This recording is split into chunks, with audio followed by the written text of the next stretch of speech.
Good evening. Thank you for joining us. We begin with a massive effort at the Ottawa Mission. A record-breaking 18,300 meals were served at the annual Easter feast, breaking the previous record set this past Christmas.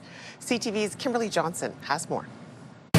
A record-breaking year for the Ottawa Mission, serving up more than 18,300 Easter meals. Thank you. That's more than 7,000 pounds of turkey, 3,000 pounds of peeled potatoes, and 150 gallons of gravy. A warm holiday meal welcomed by Wing Chow, who relies on the Ottawa Mission for meals like this. I enjoy it so much. The team waking at the early hours to pull it all together, with more than 100 dedicated volunteers, creating a well-oiled machine for those coming through the doors. We started the prep actually months ago, and we get the turkeys in, we debone them, we cook them, we backpack them, and then we freeze them, and then pull them out when we need them. All week, food trucks have been out, visiting more than 40 areas in the community, dishing up 16,000 plates. Really enjoy the meal and the surrounding and all the effort and the preparation behind the scenes. So I know that's a lot of things that need to happen. Thank you very much for everyone. A traditional hot turkey dinner with all the fixings: glazed carrots, mashed potatoes, gravy, and apple pie. And a decorated table to welcome them amidst rising costs of living. I know what it's like to be hungry. I've been in that situation. I know what it's like not to have an Easter or a Christmas meal. So it's nice that we're able to provide that for people that are in those situations. Serving a need in the community that continues to grow. New faces and old friends, all are welcome. Putting the smile on people's faces, knowing there's a delicious meal here, they can sit, have a chat with people. It's nice to see people happy. They need it, we all need it. The love makes the world go around, right? Amazing. Manaya Bakai enjoying her vegetarian meal, happy for a special chance to sit down and mark the holiday. Coming together and being a community and celebrating together, I like that. And you meet a lot of people. Kimberly Johnson, CTV News. All right, we'll take our first check of the weather. Again, a cooler evening that we're dealing with, but the good news is that it looks like most of the rain has passed the area, but we do have a chance of flurries in the overnight hours. I'll get to that in just a second. We're sitting at +1 degree here in the capital. So right now we'll take a look at what's happening for the next 24 hours or so. We've got to deal with, again, some flurries in the overnight hours, -1 in the earlier hours, could be 3 degrees. We'll see with some overcast skies as we make our way through your Easter Monday. Again, currently we're sitting at +1 right now with the chance of those flurries overnight. Ottawa Police and Ontario Provincial Police have charged a man with child sexual assault offenses. And now officers are looking for possible other victims. 23-year-old Omar Farouk Yildirim is facing more than 20 charges. Police say he was communicating over Snapchat under the name Ottawa Mo. Ontario Provincial Police, they say they received information on March 21st indicating a child may have been lured over the internet for sexual purposes. Yildirim remains in custody. Construction season is here, and on the agenda this spring, 2 major projects impacting 2 interprovincial bridges connecting Ontario and Quebec. And as CTV's Natalie Van Roy tells us, the work will bring disruptions and traffic headaches. A major renewal project will start within months right here on one of the largest interprovincial crossings between Ontario and Quebec. The project on the McDonald-Cartier Bridge includes replacing the asphalt layer and doing steel repairs. That's the main bridge to get home and also to get over to some of the parks that I like. Yeah, it's a big pain. Especially because, it was only last year that the Alexandra Bridge was closed down for cars as well. The federal government confirms work is expected to start in June, continuing into 2027. Construction contractors were invited to bid on the project in March. Most of the construction will be taking place in the summer, and there's less people on the road at that time due to the summer holidays and school being off. So, I think we're going to try to mitigate as much as we can, but we're just asking everyone for patience. Also up for construction, Chaudière Crossing, another link between Quebec and Ontario. The Southern Structure Renewal Project is scheduled from this spring to summer 2028. That's a shame at a time when federal public servants are coming back into the office 4 days a week to hear that some of our major commuting routes are going to be restricted. I don't drive, but I know that my roommate does, so traveling on this road, this traffic can build up all the way down Boot Street up until even Albert, you could say sometimes.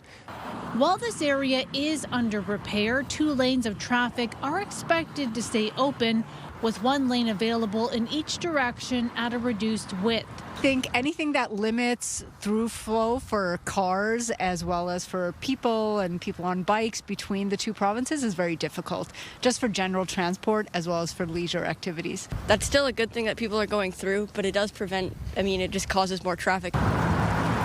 As the National Capital Region's population continues to grow, Stephanie Plante says it's an indicator these projects are needed. Natalie Van Roy, CTV News.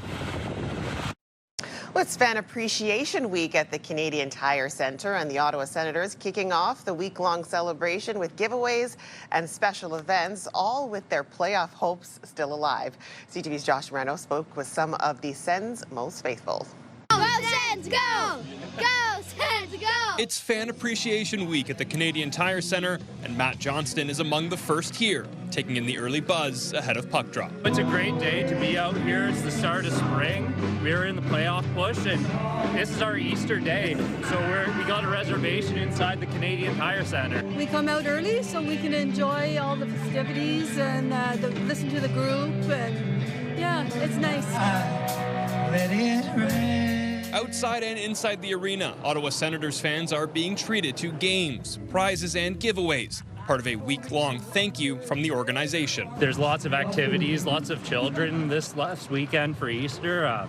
Same thing with March break, and they've done a fantastic job of providing activities for the fans. We got $6 beers, $2 hot dogs. It's just a little way of us saying thanks a lot, and we hope you keep supporting the Sens. We're into the crunch now, right down to the very end. It's the team's final homestand of the season, and for fans in attendance, every game feels bigger, especially with the Sens still fighting to stay in the playoff picture. I think we can squeeze by a bit, but it'll be close. We're gonna have to win all the rest of the games. For many in attendance, it's about more than just freebies. It's about sticking with a team that's shown flashes of promise this season. We're going to start it off tonight with the fans' appreciation. Fans right in there. We're like the extra player on the ice, and we will see them in the playoffs, for sure. And for Johnston, this week is just the start. He says he's planning to be back in the building as much as he can for the final push. I'm going to try to be at the rest of them, personally. So, I second that. It's a really exciting time. Josh Moreno, CTV News. And Sens Fan Appreciation Week, it's off to a good start, hosting the Carolina Hurricanes late this afternoon. Pass fed back. We go. By Stützle coming off the bench. In comes Tim Stützle with a burst. Stützle in over the goal by Tim Stützle. A spectacular goal. Tim Stützle with that highlight reel goal. We were going crazy here in the newsroom when he scored that. Now the Sens would go on to double up the Canes this afternoon, 6-3, and they're still hanging on to that second wild card spot in the East. They're now 1 point ahead of New York, 2 points up on Detroit and Columbus. Ottawa's back at it on Tuesday night at the CTC when they face the Tampa Bay Lightning. Emil Hamig comes back to the blue line. He's got some space, takes the shot, scores. And round 2 of the OHL playoffs is set for the Ottawa 67s. The Barrie Colts, they're taking care of the Niagara Ice Dogs there in their first round matchup. They won their series 4-1 this afternoon. Barrie and Ottawa, they're now set to square off in the Eastern Conference semifinal. The Colts will host games 1 and 2 on Thursday and Saturday.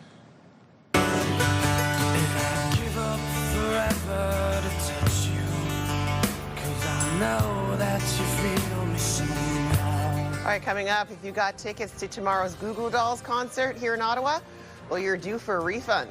Plus, we'll take a look at your extended weather forecast when we come back.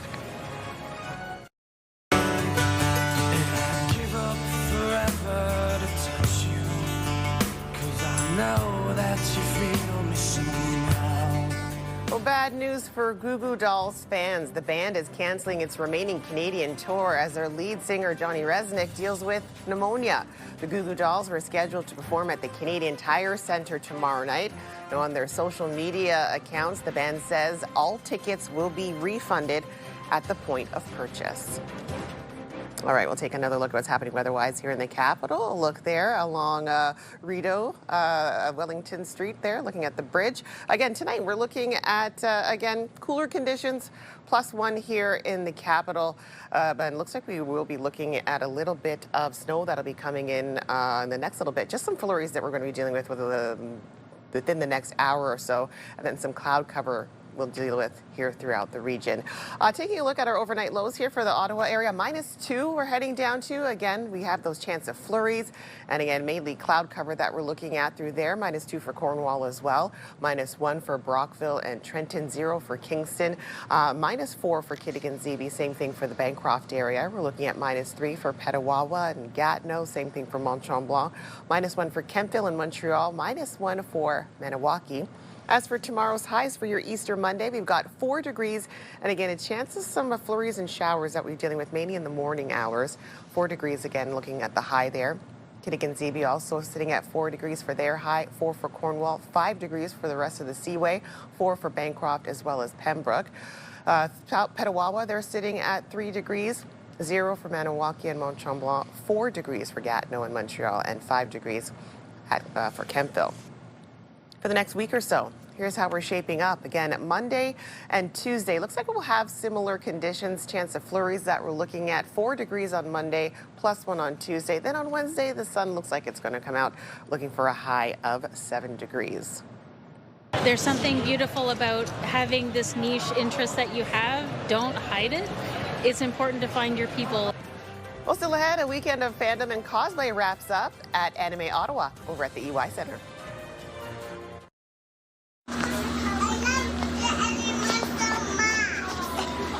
The Canada Agriculture and Food Museum is open on Easter Monday. Family fun includes chocolate taste testing, egg decorating, and greeting animals at the farm. Now, Easter at the farm is on tomorrow from 9:30 a.m. until 4:30 p.m.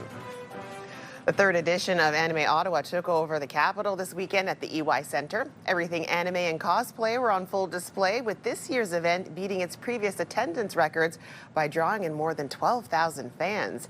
CTV's Camille Wilson has more. For this group of anime and cosplay lovers, it's an event they cannot miss. We've been to Anime Ottawa. Every year there's been an Anime Ottawa. Anime Ottawa in its 3rd year with more than 275 exhibitors, all about anime, manga, video games, toys, and Asian pop culture.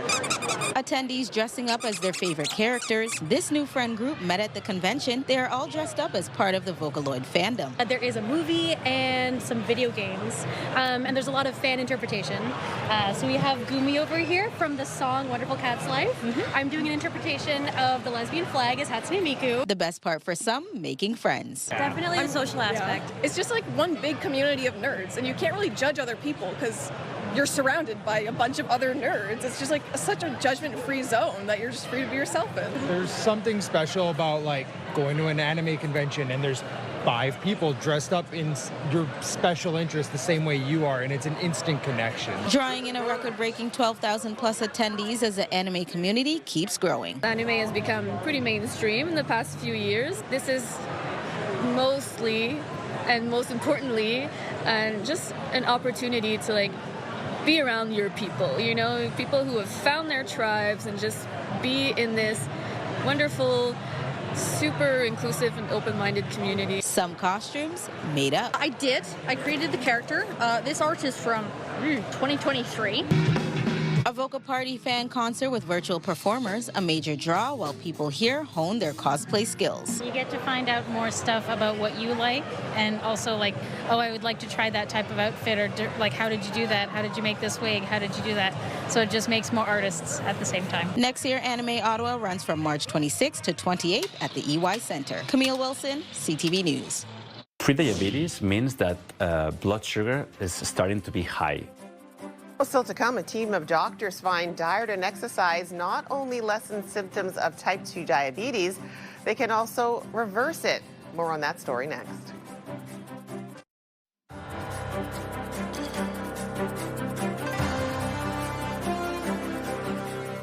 Diet and exercise have long been prescribed for those diagnosed with type 2 diabetes, but a team of doctors at the Montreal Heart Institute found it not only lessens symptoms, in some cases it can also reverse the disease. CTV's Denise Roberts reports. As a preventive cardiologist, Dr. Josep Iglesias Grau's job is to prevent heart attacks before they happen.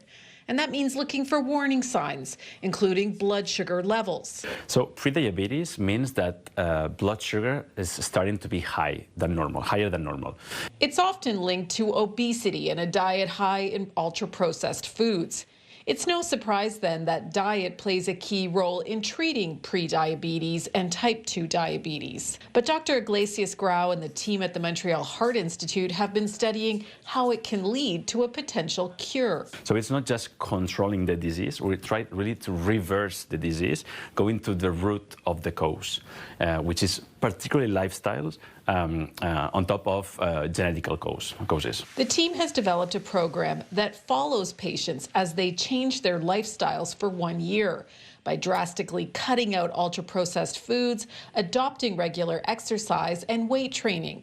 Participants lost more than just pounds. We have seen that these patients doing a more intensive lifestyle intervention, they reach up to 50% of remission of prediabetes and up to 38% of remission of type 2 diabetes. Claude Brion is part of the Disease Remission Clinic study. Though he managed to lose a lot of weight in 2011, he suffered a stroke in 2023 and found out he was pre-diabetic. For a year, he followed a tailored diet, including intermittent fasting and an exercise plan.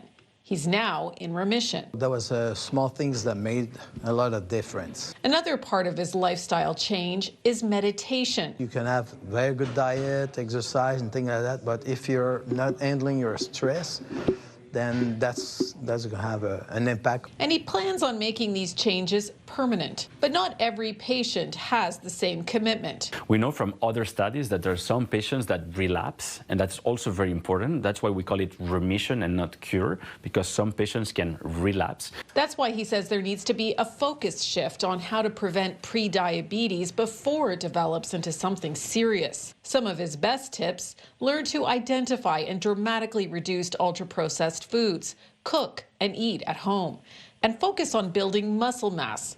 Small steps that can lead to a healthier life. Denise Roberts, CTV News. And here's the maple syrup that we opened up and had at lunchtime today. So we had a little bit of Canada on board today. Up next, the Artemis 2 mission is now closer to the moon than Earth. We'll check in with the crew before their lunar flyby, which is set for tomorrow. The National Capital Region is jam-packed with incredible experiences you don't want to miss. Hey, I'm Tanea Taylor, your iHeartRadio Weekender, powered by Barrhaven Ford. Get the inside scoop on all the biggest and best events every Thursday, Friday, and Saturday on CTV, Move 100, Pure Country 94, TSN 1200, and News Talk 580 CFRA.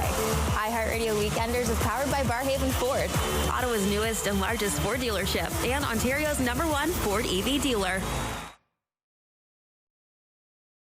Hairstyles, courtesy of Salon Fiorella. All right, we'll take a look at your wake-up weather for your Easter Monday. We're looking at 2 degrees, and we do have overnight chance of flurries that we're dealing with. Some should start within the next hour or so. It doesn't look like it's going to be sticking around for much longer. Here's a look at the week ahead. Again, Monday and Tuesday, chance of flurries that we're looking at. But on Wednesday, the sunshine is on the way with high of 7 degrees. It really warms up for the rest of the week into the double digits. Well, overnight, Canadian astronaut Jeremy Hansen answered questions from people across the country, reflecting on some of the best sights he's seen from space so far. We've seen it all. We've seen a half Earth, partial crescent Earth. We've seen a dark Earth. And when we woke up for TLI, we saw just it looked like a bowl of Earth just sitting there for breakfast in the sky. It was really, really unique. Oh, yeah, some great questions that he answered there yesterday. A lot of them from kids across the country. Well, the Artemis II astronauts, they're kicking off an exciting new chapter in lunar exploration. Now, on Monday, the crew will swing around the moon, chasing the record set by Apollo 13 for the farthest humans have been from Earth, making them our planet's most distant travelers. And that's all before heading back home and splashing down in the Pacific Ocean on Friday. Can't wait to watch that. It's going to be really exciting. Well, that's CTV News for this Sunday, April the 5th. CTV News continues online anytime with our digital team, keeping you up to date at ctvnewsottawa.ca. You can also watch our newscast live on the CTV News app anytime. And for news on the go, listen to News Talk Radio 580 CFRA. For all of us here at CTV News, thanks you so much for watching. Have a great night. Happy Easter.